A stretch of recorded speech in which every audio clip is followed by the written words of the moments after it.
We are back and we're continuing to work on this face.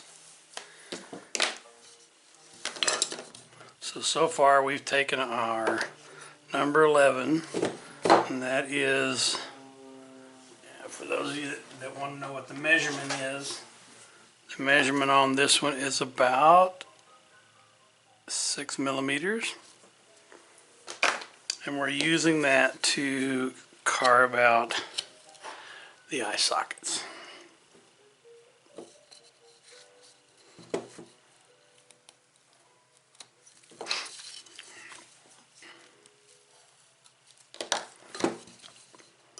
I'm going to now take, because I want to shape the part of the rest of the face. I want to take a small V tool. I've got a Stubai lane right here, and I want to outline those lines right there. So I'm just going to lay this tool right on that line.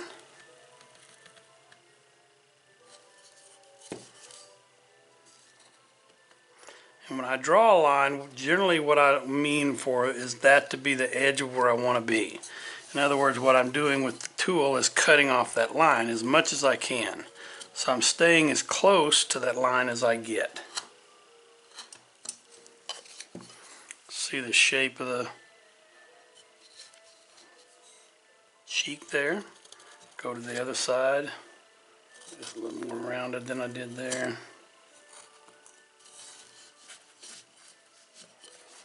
Come on. Come on.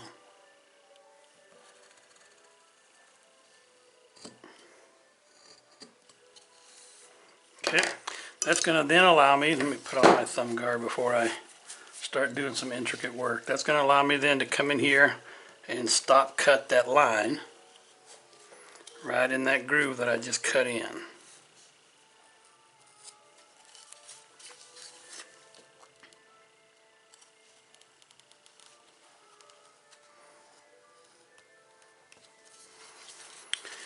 And then I'm going to then take the sliver off the inside of that cut on the face side, because I don't want my cheekbones to be overly large. I want them to be shapely, but I don't want them to be real large. And so I will take a small sliver out on each side of that, on the inside of that line, up here by the face, come around here. I'm not going to take off much because I may need more wood in a certain spot, but I'm just trying to get the face set up. I'm going to take another gouge. Let me get one right here. And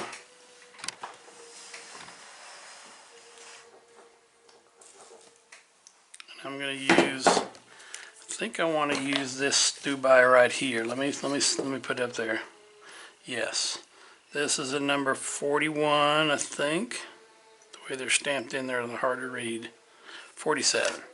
And all I'm going to do is carve to the outside from the eye socket. What I'm carving in here is the term that I learned it is called the zygomatic arch. It's the arch in our temples where your glasses reside, but where the head narrows. So essentially your head's a diamond. You've got from the outer cheekbones to the top of the forehead is one part of the diamond, and from there to the bottom of the chin is another part of the diamond. So it does this right here. If you go off the center line, out, in, out, in. That's the rough generic shape of that. I want to shape the nose a little bit, and so I'm going to go in here and make a sharp cut right here on the nose side. A sharp cut right here on the cheek side, and take out that triangle right there. That gives a little bit of a shape to my cheek. I can come back here and take off as much as I need to, or as little as I need to, but I'm just going to take some of these square edges off of here. That moves it back a little bit, gives me some flatter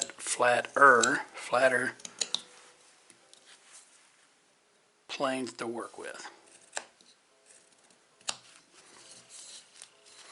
And then right out here, I want to go with an even bigger gouge and just to accentuate that zygomatic arch. I have to be careful here because, as I said earlier, I want to make sure I'm leaving room for the 5 eyes wide. I can fudge that a little bit, but I don't want to take that out. I want it to be there when I need it. And so I'm taking a little bit off from the zygomatic arch, and then I'll come in here, and these hard edges right here, I want to round them off a little bit.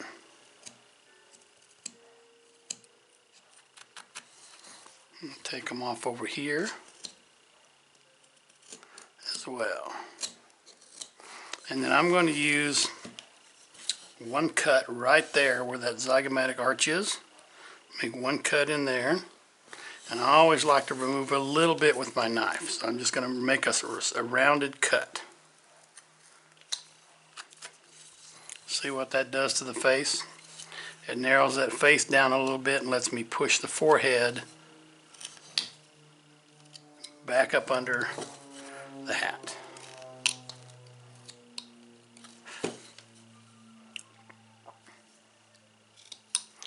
Zoom in a little bit more. Okay. Do the same thing over here. Take these edges off, sharp edges. Sharp edges here, and that helps me to remove the remainder of the saw marks that were on there from the original shaping. Stop cut right there. Come back in, and just below that cheek, make that rounded cut. I want to push that forehead back a little bit right here, and it's going to give me some room for some eyebrows.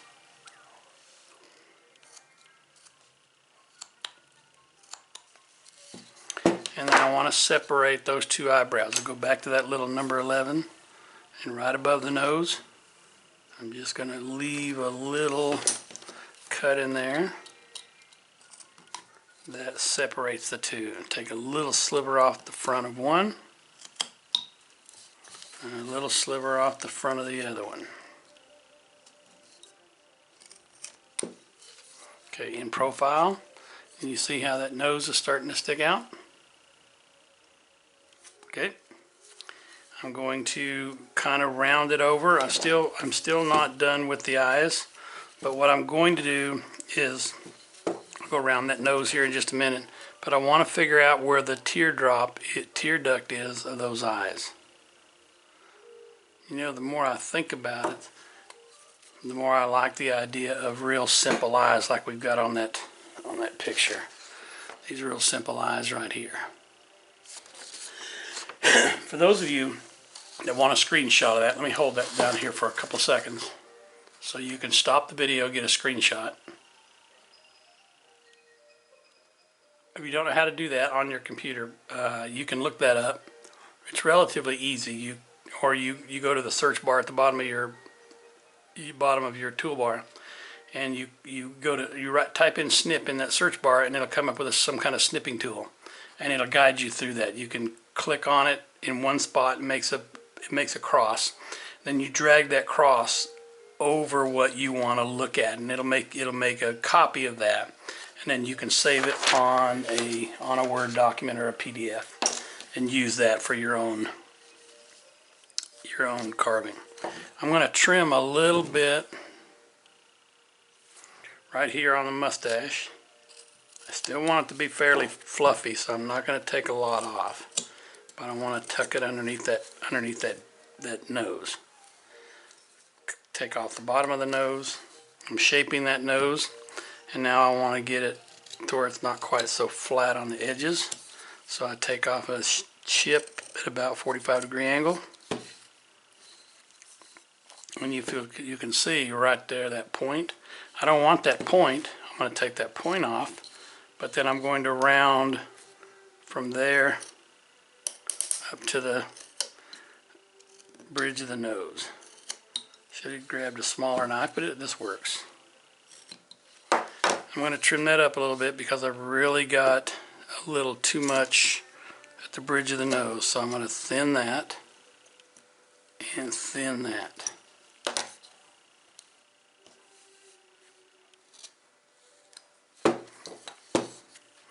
All I'm doing is trimming up the eye sockets to match. Sorry. Move the camera and I'm still offline. Still out of whack. Kind of do whatever you need to do to round that nose. So it's not quite, doesn't have really sharp lines like that right there. And then I'll round the bottom of it as well. Now, a lot of times Santa looks better with an upturned nose. So we'll take a little bit off the bottom of that. And I think we're heading kind of in the right direction. Okay. So I want to take a pencil, but that one's not very sharp. Maybe I've got another one because I want a really good point in there. This one's a little better. I want that dot right there, and I put dots in there so that way I make sure eyes are on the same level. I don't have them like this, and I don't have one eye way up, one eye way down. You can. I mean, there's facial expressions that do that. It's not what I'm looking for here. And so if you look at the bottom of this eye, it's relatively curved. You see the curve here. So we're going to do one curve out to there, and then we're going to come in and do the top curve. We'll do some cuts here to wrinkles, put wrinkles in. We'll have a bag right here. Not a very big. Notice this bag is not the size of the whole eye, so we don't need a real big bag in there. But we'll deepen right in there too. All right. I'm going to draw that over. I need just a little bit of a curve like that.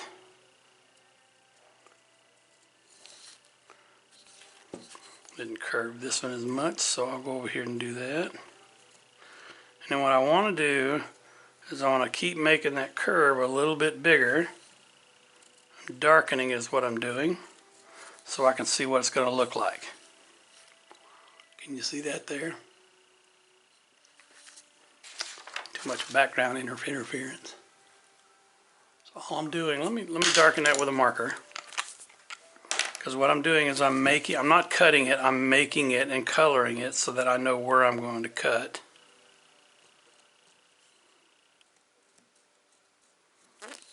Okay.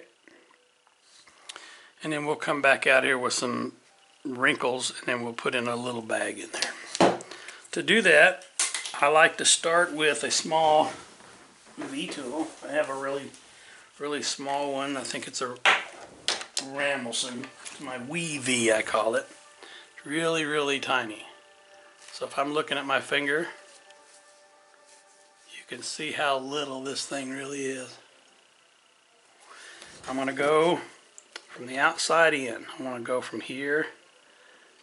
I want to make that one cut. I want to make it fairly deep on the inside because that's where the eye socket is. And then I'm going to make that other cut a little bit more of a round. Can you see that very well? Okay, same thing on the other side. I'm going to start where I drew and take that out, going deeper in that eye socket. And then I'm going to do it on the top as well. Now don't worry about them being perfectly the same size. If you'll look at this one is open a little more than that one. So if you make this one bigger than that one, that's okay. There is nothing wrong with that. Not every eye has to be symmetrical 100% to the other.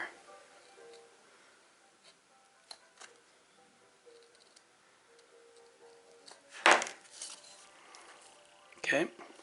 What I really like to do when I'm done with them is go with a small, let me clear some of these tools out of the way first. Give me a second.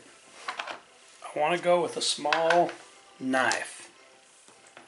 Small, thin, flexible knife so that I can get in there and I can clean all that out so that I have plenty of room in there to carve what I need. And I'm not going to carve a lot, but I'm going to take my knife. I'm going to go right down into the corner. I'm fairly deep in there, and as I go across, I'm remaining true to that curve, and I'm going fairly deep till I get to the outside, then I pull it out.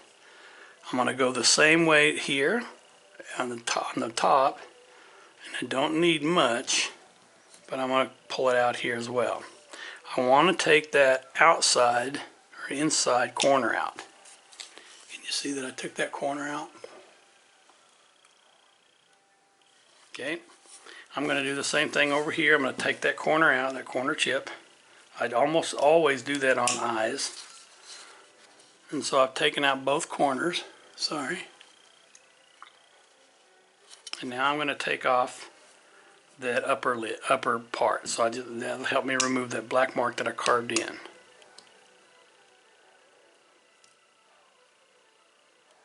And it's okay if you have to cut it 2 or 3 times to get that out of there. There's nothing wrong with that. Or turn it upside down if you get a better angle that way.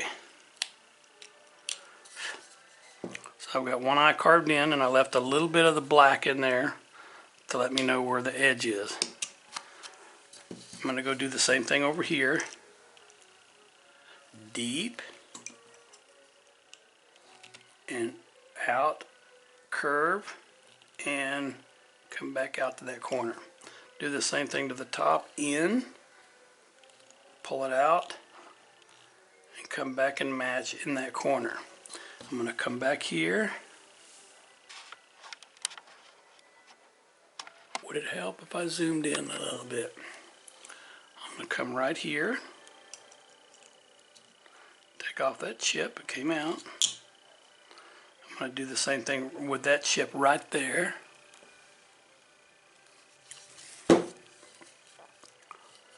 And we're going to see if we can get that little chip out right there.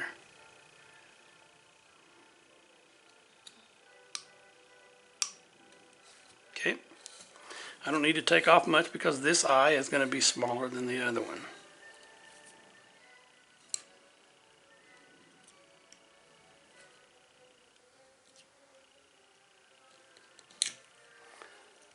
Carve it up to the top. Clean it out at the bottom. And we got 2 eyes. 2 different looking eyes. The other thing I want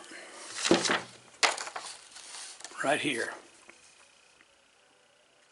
I want to get that right there because that's the crinkles in the eyes itself. I'm going to do that with a small V when I put it away right there. And I just want to start to the outside, go up. Where am I at? Go up to the outside, go up. And as I do that, I'm going to come back down harder and deeper into there. Because I want to make it look like the eyes crinkle down in that corner.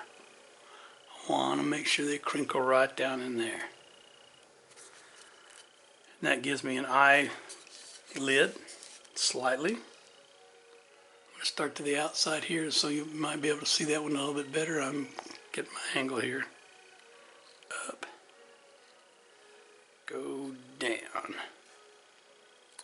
Pull that out. So you end up with a nice little eyelid there.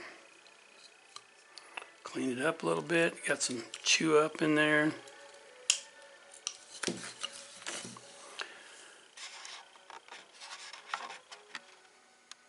Okay. Clean up, clean up, clean up. You can never carve too clean, in my opinion and in my experience. Now what I'm going to do is I'm going to take that knife, that little knife, and I'm going to follow that wee V cut that I made. And that allows me to undercut the eyelid.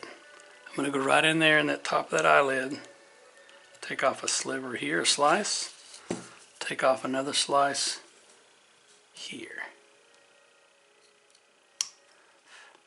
And that deepens the shadow up under there.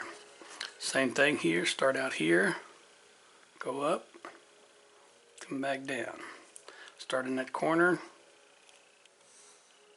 sliver, sliver. Okay, add a few wrinkles here. We want some wrinkles so it looks like he's smiling.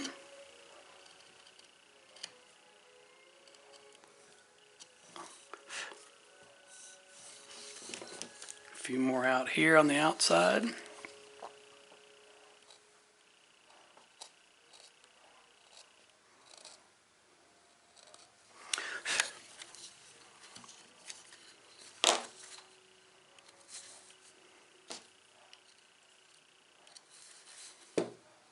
And then I'm going to take a smaller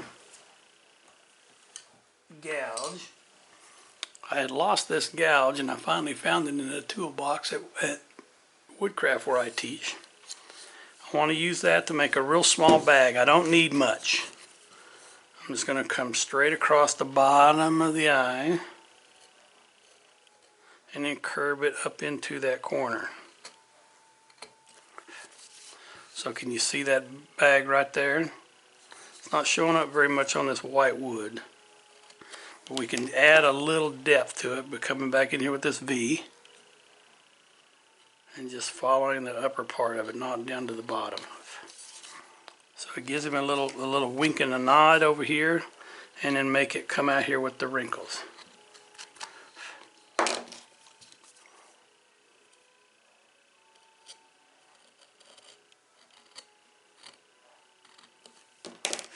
Do it with the small gouge, deepen it a little bit with that V,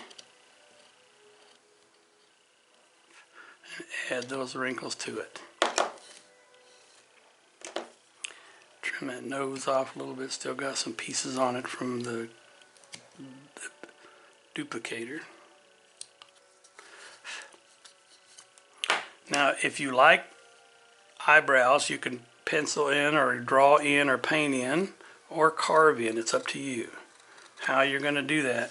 I wouldn't make them really harsh and really deep and really big and gnarly because this isn't the face for it. It's not a real big face, so we don't need a lot of eyebrows overcrowding. I just want a few scratches in there. They go out to the edge of the eye and provide a little bit of I'm trying to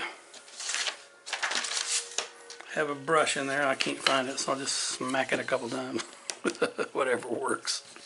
And then come around and right here where that harsh edge is on those eyebrows, just soften it a little bit with a few more cuts.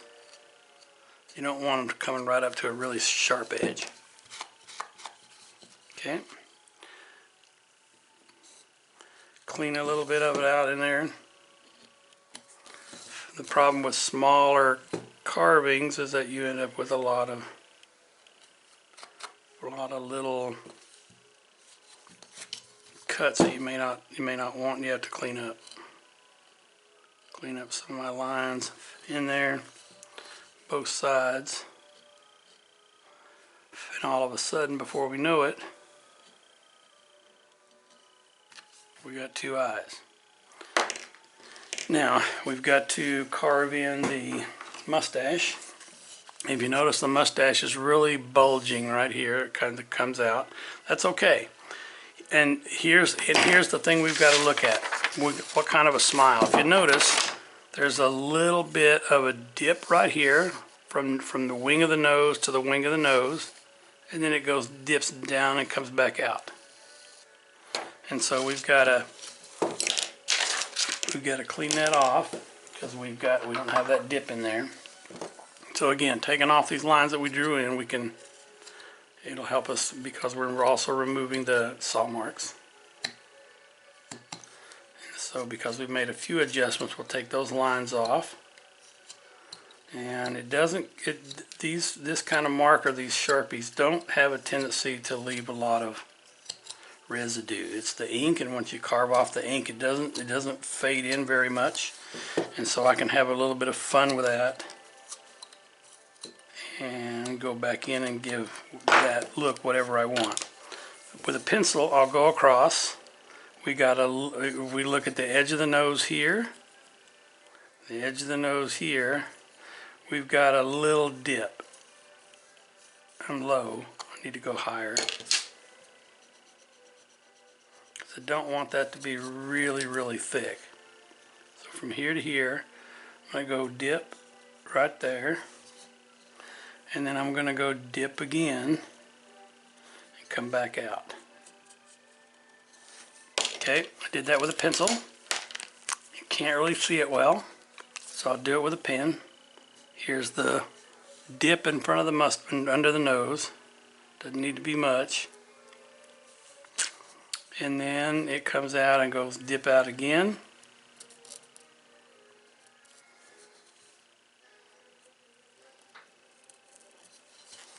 And he looks like he's got a smile.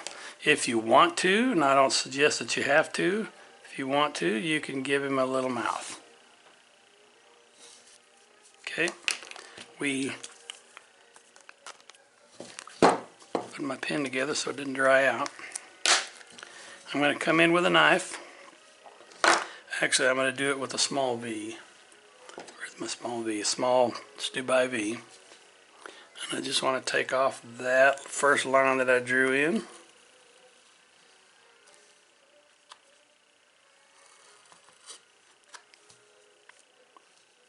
Come back out and down to curve the mustache out.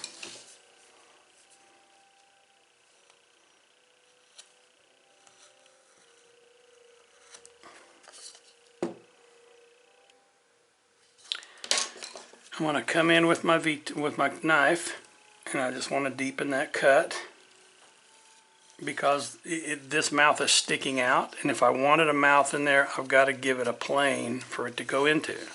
I can't have it sticking out because in reality it's up above that mustache. I just cut a piece of the mustache off right there, so we're going to have to trim that a little bit. Oh, breaking off on me. It's alright. Sometimes with roughouts you buy them, and as opposed to when you make your own or make your own blanks, you get a chance to choose the wood. Sometimes on these blanks, on these roughouts, they might have been sitting there for a while. And the difference between the environment and the humidity and where you live and from where these were might be a big difference. If you're ordering it from a dry part of the country, then what you're going to end up with is a dry piece of wood until it acclimates to where you're at. So you may live in a place that's a lot wetter.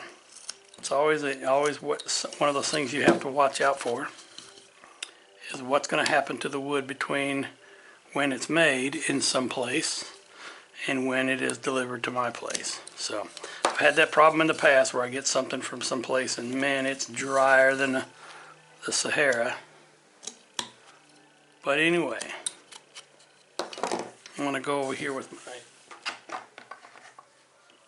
fishtail gouge, and I want to just chip it away. I don't need much out of there, but I want to make sure that that face is going to be what I want it to be. And it's already dried and chewed up a little bit, and that's okay. I think I'll be able to work with it. But all I'm doing is just trimming that face up so I get a decent looking mustache. Look what that's done up here too though.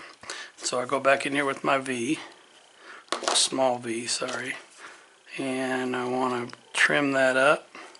It actually moves the top back so it doesn't look like I've cut off too much. And I think even with the little cracked off piece that came out that I had to adjust for, I kind of like this guy. I really like this guy. Alright, we're getting close to being close to finishing. I'm carving the hair in, back of the head, separation between the beard and the hair, and I'm going to give a little chip out right there and right there to show that there is a separation between the two. You can see that right there. Undercut it so that it looks real instead of fake.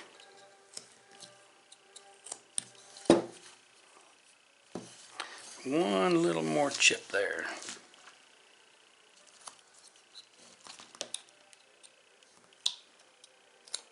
Now I want you to start thinking about what you're doing in terms of final details, because what we end up with is we get to the end and we go, well, how am I going to do that? So we've already given the fur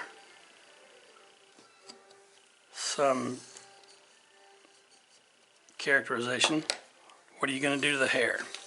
So are you going to carve hair that is straight down, curly? What are you going to do to the beard? How curly are you going to make that beard? It's all amount of details. And I can tell you from people stopping at my table when I'm doing carving, I can tell you that there's people that really enjoy looking for all the details. And so I love putting them in. but I have to be judicious in how I do it because too many details and they get lost in the picture. Too few details and they don't know where they're at. Are they looking at a hobo or are they looking at a Santa? I'm going to take a gouge and this Stubai one here. This is my number 11. When I said 11, that's what I meant. I mean, it sweeps and the ears come up a little bit. And so what I'm going to do is I'm just going to come in here, and there's a lot of marks on the hair. So I'm going to come in here and I'm going to take a lot of those marks. And what I'm doing is I'm adding under layers of curls and sweeps of hair. I'm going across. The hair would normally flow up and down, and I'm going across it so that I can just add some dips and whorls and curls and you name it. But these are just, this tool is really, really nice to carve with. It just cuts it cuts very easily. Okay. All we're doing is going in here. There's several places you can buy Stubai tools, but Chris Willock at the Whittling Shack is probably the #1 place because they've got all of it. They're the distributor for Stubai in America. So call Chris if you want to order some of these, or order a tool of your choice. I'm not here to tell you you have to use this one or you have to use that one. I'm going to show you what I use. You make whatever decision you make. I'm not a slave to one type of tool. Okay. Now, what then I want to do is go with a smaller gouge. Where'd my small gouge go? Go with a smaller gouge, and now I'm going to add some flow to the hair. I just want to add the way the hair is going to run, long and short strokes. And then we'll come in and we'll add a lot more detail here when we're ready to run with it.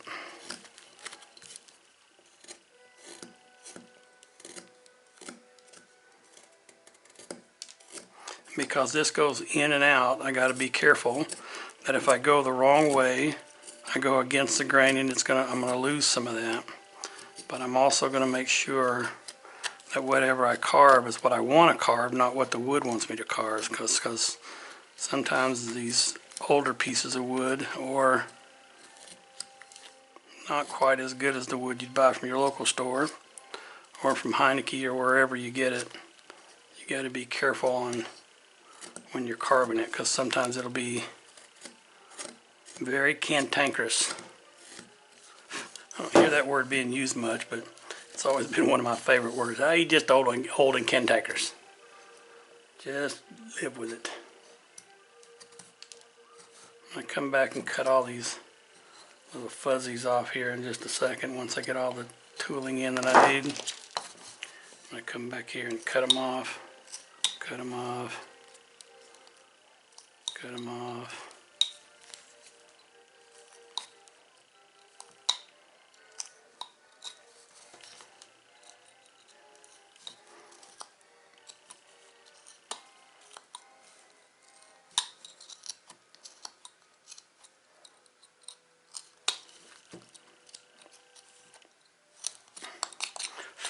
Now that we got those in there, cut out that little curly Q there, I'm going to come in here with a small V, and I'm just going to add some hairlines.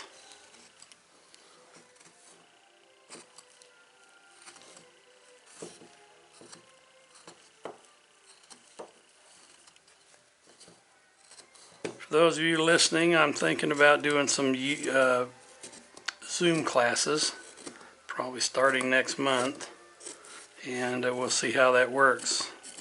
I love teaching, and there's a certain amount of people that can't travel but still need instruction from an instructor, and so I'm willing to host a few Zoom classes, 1 or 2, maybe even 3 a month, either based around a project or based around some skills or whatever. But drop me a line in the notes and let me know if you're interested in that. It may be a combination of weekend and evenings, depends on what's going to be happening in my life.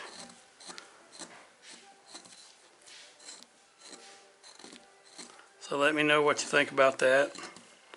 My Zoom classes will be, mainly geared towards beginner, lower, intermediate. So I won't put a lot of big projects on there simply because now you're tied to a 4 or 8 hour Zoom class, whether it's spread over one day or several days. And I don't want you to have to feel like you got to give up things you're doing. So there'll be, 3-4 hour classes and short ones and ones that I want people to be interested in and be interested in attending. So I'll watch Instagram and Facebook. I'll have it announced on there. Maybe even my website, so you'll have to know the Zoom page and the cost of it and all that. I'm doing a few more cuts out here at the edge of this just so I'm giving the hair some definite endpoints rather than just stop. I want them to look real.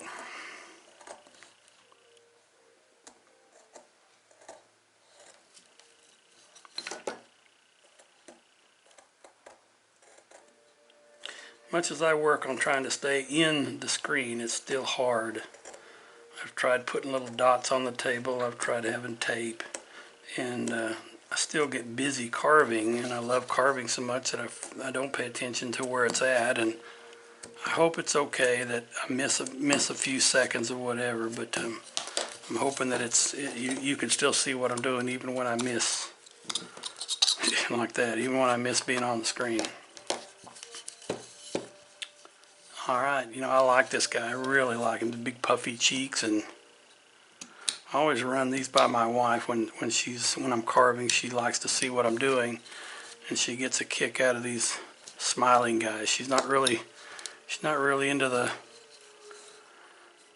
haggard looking cowboys sometimes that I do, and she really likes Santa Claus as much as I do, and especially when they're smiling, she just gets a kick out of that.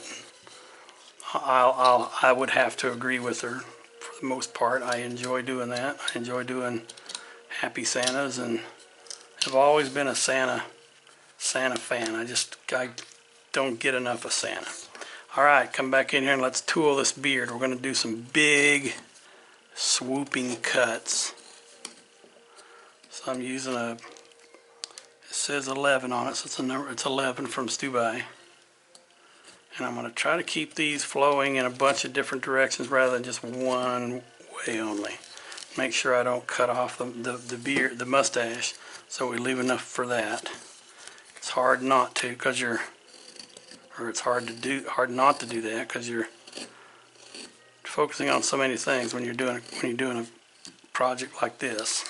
So I'm just giving it some general direction of flow of the hair at the same time while I'm trying to clean it off. And I've decided I don't necessarily want a mouth on here, so I'm not going to put a mouth. I'm going to take my tool and just add some hair flow. Remember that the hair flows the way you want it to go, and make it do that, and then come back and add the final details.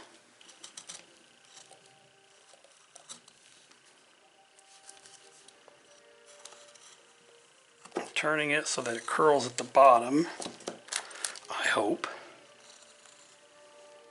Maybe not turning it enough, but anyway.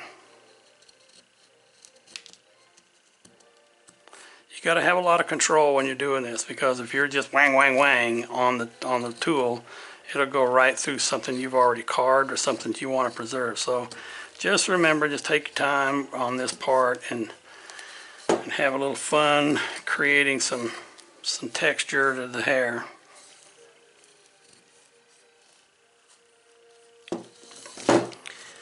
Like I mentioned in an earlier segment, I injured my shoulder when we were on vacation. I'm about the end of the time that I can stay busy with carving. My wife gives me X number of times, so I keep breaking and stopping and doing this.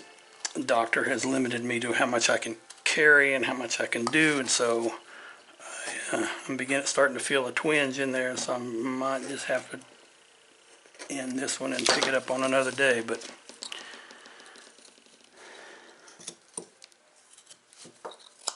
we'll see how it goes. Maybe I can squeeze out a little bit more.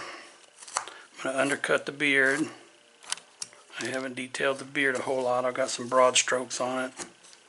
I think I want to, we'll leave that one right here and we'll pick it up next time. But anyway, if you want to get a little bit ahead, go ahead and do the things you haven't done already. The tool the fur, finish up the details on the mustache. I've got a little bit of trimming on that and a little bit of cleanup. It still wants to break off, and which means I got to go back further, but not a big deal because I can certainly come in here and it's my carving, and I can move back even further and make it stick out a little bit more. So I just make this cut deeper, and then it allows that to look like it's sticking out more.